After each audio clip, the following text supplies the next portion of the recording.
Series Africa msantsi kama usisibongo washo uSizwe inkalakatha sizwe dindla sothi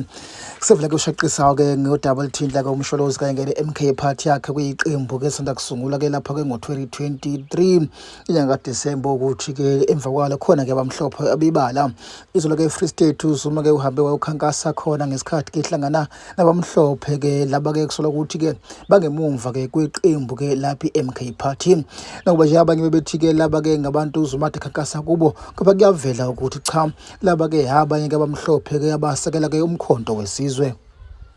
kanti ke abanye baveza ukuthi ke uKazuma akusikho oqala lokho ukuthi ke azimbandakanye ke nabantu abamhlophe ke kwiqembu asuke kulo bathi nakwi-ANC babekhona abamhlophe bakade bengaphansi kwe-ANC abanye ke bathi ke lokho kwesekumhawu noma ke umona ke owenziwa ke ngabantu abangawuthandi umkhonto weSizwe abanye bathi ke laba nje bengabantu uzuma kade ke ukhankasa kubona ngesikhathi kuthathwa izithombe bathi akulutho lutheni laba kusibo nje abantu abangabaxhasi bomkhonto weSizwe kepha ke ngabantu uzuma kade khankasa phambi kwabo. Sizwe sibongo washo cheers bye.